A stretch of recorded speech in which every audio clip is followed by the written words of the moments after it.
Bonjour à tous, c'est Séverine. Bienvenue sur Trouver la paix et la joie.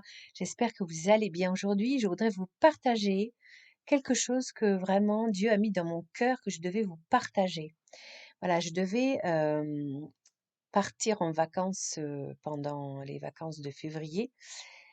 En famille, on devait aller une semaine à Barcelone et il se trouve, je ne sais pas si vous avez vu les actualités, mais qu'en fait, la ville de Barcelone et toute la région de Catalogne a été déclarée en état de sécheresse. Vous vous rendez compte, frères et sœurs, la sécheresse en plein hiver. Et du coup, nous avons renoncé à ce voyage parce que on ne peut pas aller dans une ville qui est en souffrance. Il y a des très fortes restrictions d'eau pour les habitants. Il faut savoir que les agriculteurs, on leur demande de diminuer leurs dépenses d'eau de 80%. Donc, c'est vraiment une situation très, très grave qui nous montre que la crise climatique, elle est là, frères et sœurs. Elle est aux portes de la France. Parce que Barcelone, c'est tout près de la France. C'est juste de l'autre côté des Pyrénées. Vous vous rendez compte de la situation dans laquelle on est? Et moi, je me dis, ce n'est pas un hasard si ceci arrive. Nous avons été à Barcelone avec mon mari il y a des années. Il n'y avait pas du tout cette situation-là. C'est une ville magnifique avec des arbres, des parcs.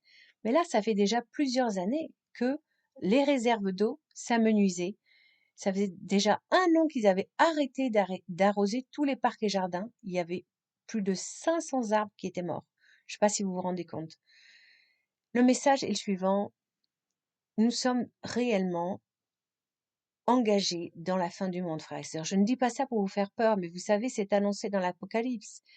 La fin du monde, ça va débuter comme ça, par tout un tas de problèmes, de cataclysmes. Et on voit déjà qu'il y a, depuis plusieurs années, des incendies, des inondations, des tremblements de terre. Et nous fermons les yeux parce que ça ne se passe pas chez nous, ou quand ça arrive chez nous, mais qu'une fois c'est terminé, on repart. On repart à nos vies égoïstes. On massacre la terre que Dieu nous a donnée. Si nous avons reçu cette terre en héritage, il l'a donnée à nos premiers ancêtres, Adam et Ève, pour que nous en prenions soin, pour que nous dominions la terre. Et qu'est-ce que ça veut dire dominer? Ça veut dire maîtriser, c'est-à-dire ne pas faire n'importe quoi. Et l'homme fait n'importe quoi. Vous vous rendez compte? La sécheresse à Barcelone en plein hiver. Comment en est-on arrivé là? Donc vraiment, frères et sœurs, voilà, je voudrais que vous preniez tous conscience que c'est un message de Dieu pour nous dire qu'en France, eh bien nous aussi, ça risque d'arriver. Parce que de l'autre côté de la frontière, en Occitanie, eh bien, il n'y a pas encore l'état de sécheresse. Mais moi, je vous garantis que d'ici un an, ça va y être.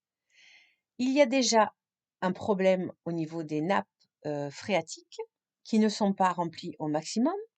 Or, il faut savoir que l'Occitanie est une région qui produit énormément de fruits et de légumes. C'est-à-dire que c'est toute la France qui va être impactée. Et puis après, ça va être toutes les zones qui vont arriver petit à petit si nous n'agissons pas. Il faut totalement repenser notre mode de vie. Il faut vraiment avoir un mode de vie éco-responsable, diminuer les transports voilà, routiers, diminuer les trajets non nécessaires en voiture, utiliser moins d'eau, consommer bio, il faut vraiment faire beaucoup d'efforts, mais des efforts qui seront constructifs, qui vont nous permettre de maintenir cette terre dans un état supportable. Parce que, je ne sais pas, frères et sœurs, si vous imaginez, mais si on a la sécheresse à Barcelone en février, si ça arrive en France l'année prochaine, dans un an, dans 2 ans, je ne sais pas, mais qu'est-ce que ça doit être dans les pays chauds en ce moment? Vous imaginez? Qu'est-ce qu'ils vont faire les gens? Plus rien ne pousse. Il va y avoir des réfugiés climatiques. Alors que déjà, la France est engorgée par des réfugiés de part et d'autre. Alors nous devons accueillir les réfugiés qui viennent des pays en guerre, c'est notre devoir. C'est tout simplement une question de morale. Nous sommes le pays des droits de l'homme. Mais si ça continue, nous allons aussi être obligés d'accueillir des réfugiés climatiques et il va y en avoir de plus en plus. Nous avons tous une responsabilité. Nous devons vraiment remettre en question notre mode de vie, essayer d'avoir un mode de vie le plus responsable possible. On recycle, on mange bio, on prend son vélo, les transports communs, on marche pour les personnes en bonne santé. Il n'est pas la peine de prendre sa voiture pour un oui ou pour un non. On limite ses consommations d'électricité, on limite évidemment ses consommations d'eau. Et puis évidemment, on est chrétien, alors on va agir par la prière. Dieu, voilà, Jésus l'a dit lui-même, il ne sait pas lui-même quand est-ce que ça sera la fin du monde. Ça veut dire quoi? Ça veut dire que d'une part, effectivement, c'est toujours la référence au Père, c'est lui, le Père éternel, qui a le dernier mot. Jésus, même s'il est égal à son Père, il sait aussi que son Père lui est quand même, d'une certaine façon, supérieur. Donc il y a toujours le respect de Jésus pour le Père éternel. Mais ça veut dire aussi que si Jésus ne sait pas quand est-ce qu'aura lieu la fin du monde, c'est parce qu'il laisse toujours la possibilité à l'être humain de se racheter, de se repentir.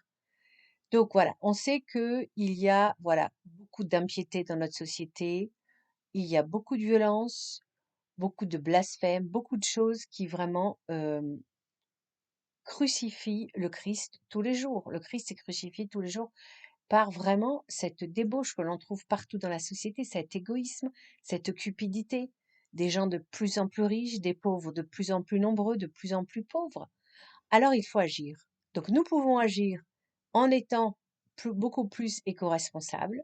L'écologie, je rappelle que c'est un mode de vie, ce n'est pas, c'est bien avant d'être un parti politique, vous voyez, c'est un mode de vie, c'est très important.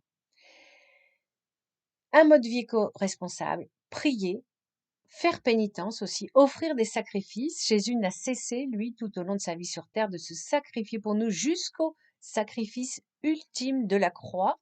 Alors nous aussi, si nous sommes des vrais chrétiens, eh bien nous devons offrir des sacrifices et puis nous devons partager, nous devons être généreux, nous devons bien nous comporter. Cessons d'envier les uns et les autres, cessons de perdre du temps sur les réseaux sociaux, à regarder des violences, des séries impures, et le cœur de Dieu va s'adoucir. Et c'est-à-dire que, voilà, la fin du monde, eh bien, elle est aussi entre nos mains à nous, en fonction de notre attitude. Si nous revenons vers Dieu, si vraiment nous ouvrons notre cœur à Dieu, allons à la messe. Ce n'est pas possible que seulement 2% des chrétiens aillent à la messe tous les dimanches. Arrêtons de rejeter le Christ en permanence. Allons à la messe, prenons la Sainte Hostie qui va nous bénir, qui va nous fortifier, qui va nous purifier. Prions tous les jours. Le chapelet, c'est vraiment fondamental, les amis, vraiment, frères et sœurs, voilà. Prions, le chapelet, ce n'est pas compliqué. Le chapelet, c'est 30 minutes. Et nous n'aurions pas 30 minutes à accorder à Dieu.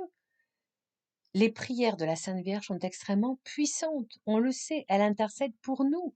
Ne refusons pas les grâces comme elle avait dit à Catherine Labouré. Elle voudrait nous déverser des grâces puisque voilà, la Sainte Vierge est la médiatrice de toute grâce. Elle voudrait déverser les grâces, mais nous ne les demandons pas, nous ne prions pas. Le chapelet, c'est 30 minutes par jour. Il y a 48 demi-heures dans une journée et on ne pourrait pas en consacrer une à la prière. Vraiment, j'insiste là-dessus, frères et sœurs. Mettez-vous au chapelet. Vous avez différentes programmations de chapelet qui sont proposées gratuitement sur YouTube. Vous avez le chapelet en direct de Massabielle, vous avez le chapelet avec NDLM tous les soirs à 19h. Vous pouvez vous mettre au chapelet progressivement grâce à l'application Rosario de Hosanna. Voilà, frères et sœurs, la balle est dans notre camp. Vous savez que Dieu veut que nous collaborions avec lui. Ce n'est pas un Dieu qui fait tout à notre place. Alors collaborons, montrons-nous vraiment reconnaissants de sa patience parce que il aurait pu mettre fin au monde depuis longtemps vu les péchés qui ne cessent de s'accumuler de décennie en décennie. Mais non, voilà, grâce à l'intercession de Marie, grâce à la miséricorde du Christ, eh bien, nous avons à chaque fois des années supplémentaires. Donc, renonçons, voilà, au péché comme nous l'avons. C'est la promesse de notre baptême. Et vraiment réfugions-nous euh, dans la prière, dans les sacrements. Soyons vraiment bons et généreux envers notre prochain et vous verrez que nous serons très, très largement récompensés. Voilà, je vous souhaite une très bonne fin de journée. J'espère que vous êtes motivés pour passer à l'action. Pensez à liker, à partager parce qu'il faut vraiment qu'il y ait une prise de conscience générale. Et on se retrouvera mercredi. À très bientôt.